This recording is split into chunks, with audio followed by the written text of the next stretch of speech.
At the end of today's program, I want to speak to you about something intensely personal that explains why I have the Star of David on my chest. But I'll do it at the end for those of you who don't care to listen to me talk about that particular subject. So, after a few weeks of anxiety in the markets about whether we are truly done with high interest rates, the market now believes that the Fed is done raising rates and that we will see a lower of those rates in the first half of 2024. I think that's about right. Tesla gained far more than the rest of the market today in celebration, both because it almost always outperforms on bullish days and underperforms on the bearish days, but also due to the fact that the lower interest rates would have a specific impact on Tesla, at least according to Elon Musk. Apple's weak guidance for quarter four is weighing on markets a bit in the pre-market so far, with Tesla down about 1% and Apple down around 3 1/3. But bonds are continuing to go up, meaning the yields are the 10-year is continuing to go down. Anyway, we'll take a look at the specifics later on in the report. All right, Market Watch reports. Oh, by the way, this is Randy Kirk. Please hit like, subscribe, notify, all that jazz. As you know, tomorrow night, we've got Larry coming on. I think I'm going to have, tomorrow afternoon, around 11 o'clock, 11:30, we'll be recording just in a few minutes, a conversation about Optimus, because there was new information today about Optimus. And so we will be having a show on that tomorrow. All right. So Market Watch reports factory orders jumped 2.8% after rising 1% in August, according to the Commerce Department's Census Bureau. Economists polled by Reuters had expected that orders would increase by 2.4%. Orders advanced 0.7% on a year-over-year basis in September. So this was really interesting. That's a beat on factory orders, where we've been seeing almost every other report that we've taken a look at has been light on factory orders. So this is a continuing thing to be watching. Spending on goods surged in the third quarter, keeping the floor under manufacturing. But that sector, which accounts for about 11% of the economy, remained constrained by higher interest rates. Orders for computers and electronic products rose a solid 1%. Orders of electrical equipment, appliances, and components also gained 1%. And machinery orders even increased 0.7%. So that was a very good report overall. Then we've got this from still don't know how to pronounce his name, Kobayashi letter on X.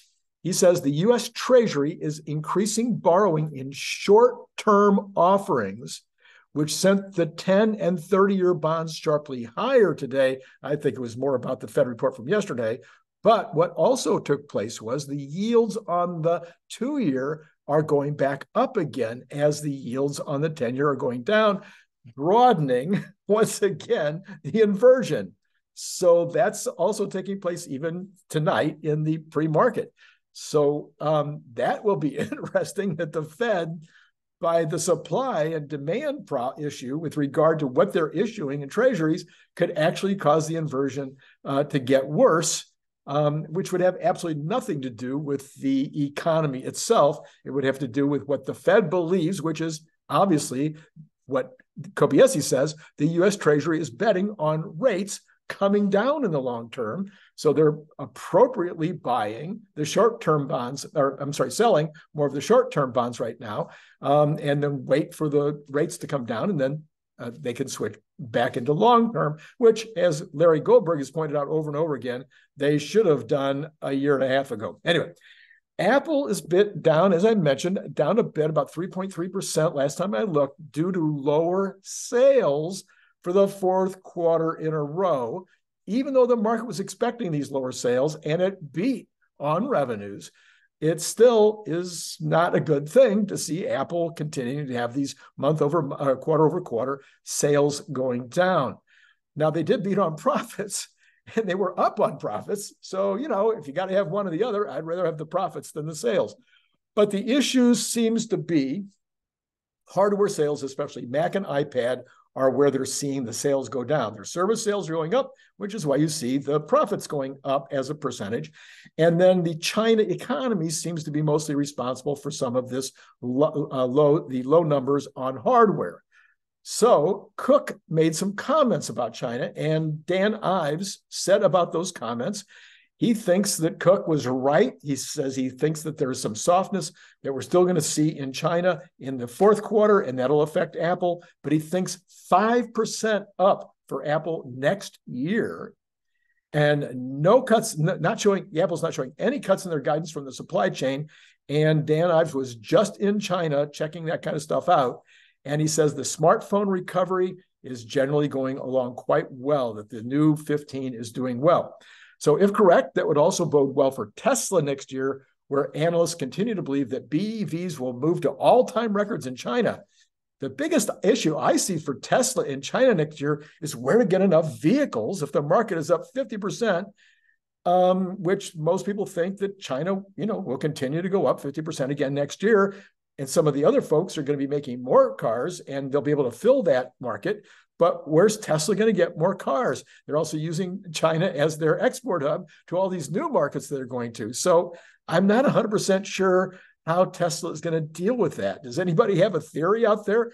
Is Tesla not telling us something about some production that they're expecting to get out of China so that they can continue to meet that market? Now, obviously, if they have some shortfalls, if there's too much demand and not enough supply, they can raise prices, which will increase earnings. But overall, I'm not sure that sounds like what Tesla's strategy is, where they're going to need more cars in China. I don't know what they're doing. Okay. Well, speaking of share, though, I do want to say something right here, because we always talk about share not mattering.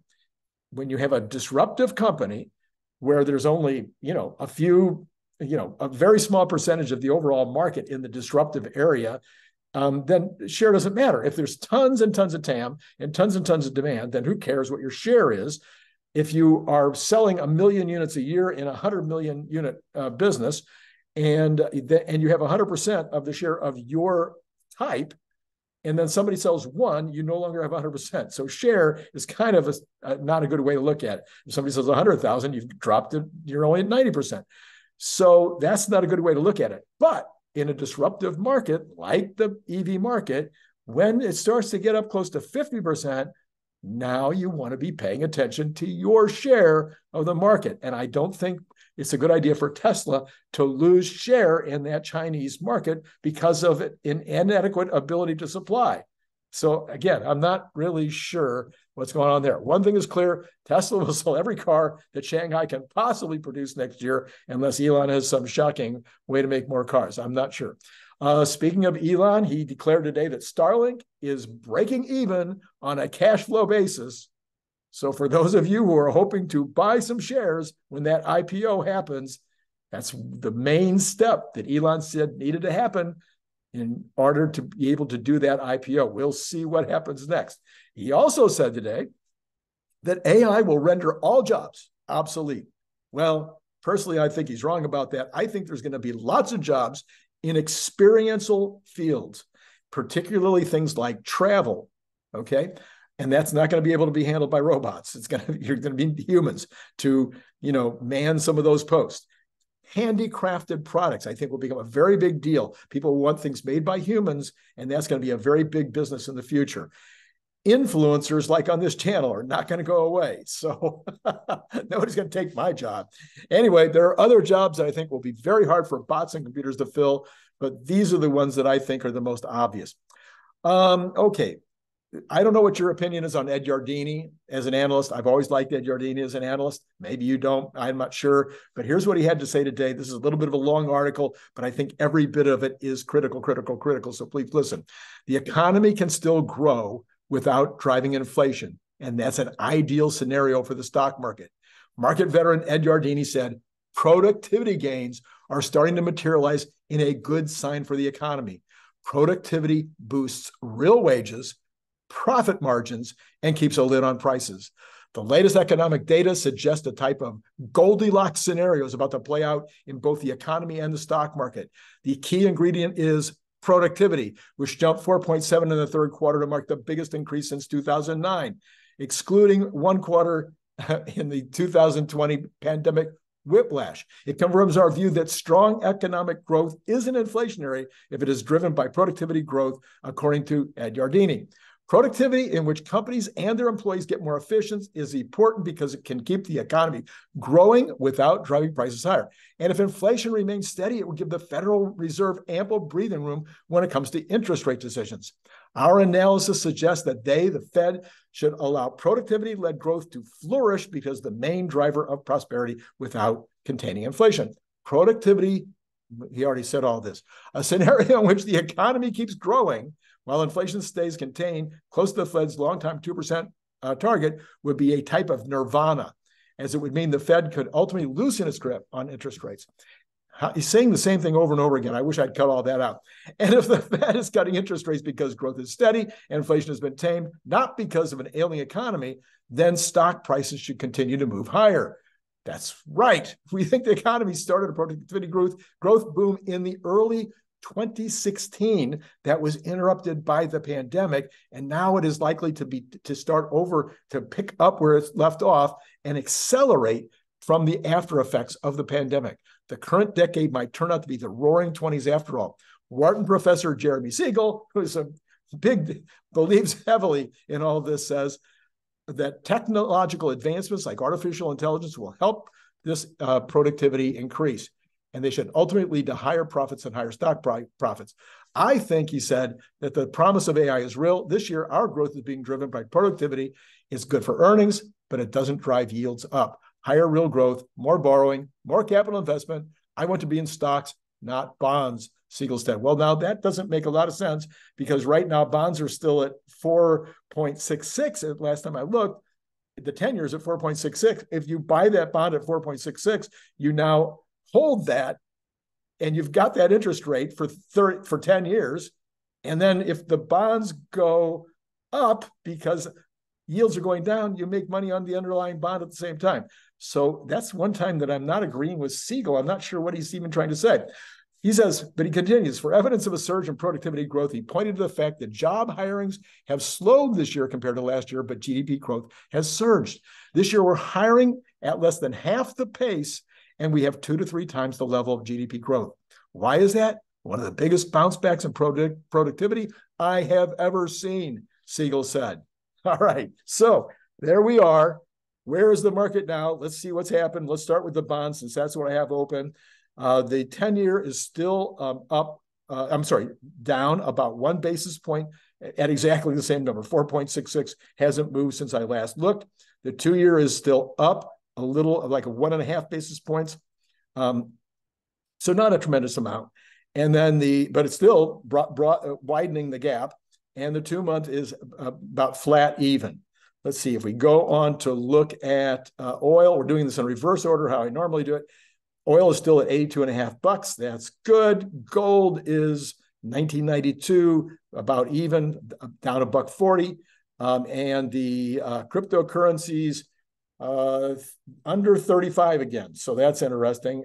Pre-market showing right now that we've got the Dow up 26, which is 0.8%. S&P futures, I'm sorry, I did say up, I'm sorry, down. Dow future down 29 points, which is 0.09%. S&P futures down $8.50, which is down 0.2%. And then the NASDAQ futures down more because of the Apple situation. It is down 56 points, which is 0.38% down. Now let's take a look at Tesla itself in the aftermarket. And Tesla in the aftermarket is now, it was down a 1.5%, and now it's only down 0.9. So it's been getting better and better after being up 6.25%. Okay, now there's a day for you. Okay, now's the time. If you haven't done it yet, hit like, subscribe. You guys have all subscribed, right? Okay, if you haven't, please subscribe, hit notify so you're reminded about the show tomorrow on Optimus, the morning show, of course. You don't want to miss the morning show. And then in the Saturday, we got Larry Goldberg to go over the Cathie Wood report. All right. So, okay, I'm going to talk about a very personal subject about this. Okay. I grew up in University City, Missouri, my grade school years were all in University City, Missouri, which is the first, the closest city to the city of St. Louis, just the very first city outside. It was at the time, my understanding, it was over 90% Jewish at that time. And, the Daniel Boone grade school where I went, commonly I was either one of one, maybe out of 30 kids or 25 kids, there'd be 1, 2, or 3 of us who were not Jewish in that classroom. So that's how I grew up the first, 6 years of my school life. I eventually, and one story that I remember from that time is my best friend, Harvey Levitt, and I were playing in a local creek that we enjoyed going down and collecting stone rocks and all kinds of things down there, including in those days, you could still find arrowheads. Anyway, and somebody walking across the bridge yelled a horrible thing at Harvey, a slur that you would recognize. I'm not going to say it. And that stuck in me, really stuck in me big time. Now, later in the 5th grade, I moved out to Creve Coeur. And in the high school that I went to, junior high and high school that I went to, was probably only about 20% Jewish. I remember nobody saying anything discriminatory about Jews in that high school ever. Plenty of discrimination against Italians, even though nobody knew any Italians. They all lived in another part of town called the Hill. If you know anything about Joe Garagiola in the baseball world, well, you know about the Hill in St. Louis. But there was discrimination against the Italians and against the Germans, post-World War II. And blacks, absolutely. There was prejudice, absolute prejudice, discrimination for sure against blacks. Rampant in my school. There was only one black student in my high school. All of that went away when I moved to California. There's a long story there with regard to my whole thing with the black population. I ended up living in Inglewood for 30 years, where in my neighborhood, I was like, the pale guy, the guy that took suntans under fluorescent lights. So if you know anything about Inglewood, it's, almost, certainly was close to 100% black. So for 30 years, I lived in that black neighborhood. I have not a discriminatory bone in my body, but what I will tell you is that I became intensely interested in the Jewish dilemma. And I studied it, and I spent huge amounts of time studying it and understanding it. And the vast majority, probably half of my friends in my whole life, my best friends, the ones that I've traveled with and done things with over the years, have been Jewish. Because why? I mean, that was how I was raised, was in that community. I am absolutely appalled and offended and horrified by the anti-Semitic statements that are being made in our country right now, that are being broadcast on X, that are being broadcast in the newspaper. I'm reading articles in Washington Post that are anti-Semitic. They are literally sobbing over the situation that's happening in the Gaza in a way that takes absolutely no notice of why that situation is happening right now. It blows my mind what's happening with our universities and the whole idea that somehow Israel is a colonial power. They're the oppressor, and the folks in the Gaza are the oppressed, and therefore, no matter what the oppressor does, it doesn't matter. And so we're going to support Hamas, and we're going to talk about how wonderful they are as they behead children. I can't get over it. So I had to tell you. Larry Goldberg said he's going to start wearing a Star of David. I said, okay, should I also? I don't want to appropriate, like I would care. Anyway, by the way, I did wear blackface in a play in my high school. There was nobody in my high school that was black, and it was a song that was sung by 3 black people in the movie. So in the play, in the movie, whatever. So I've actually done blackface. So I'm not afraid of appropriating other people's cultures, not at all. I don't know. I can't help myself. So my final statement on this, I asked Larry, I said, should I wear one too? He says, absolutely. So here you go. That's why I'm wearing this. I'll be wearing it until the nonsense stops on this show. That's what I'll be doing. I'll be wearing it right now. All right. Maybe you should too. Think about it. Pray about it. What's your heart telling you should do? All right. That's all I got for you today.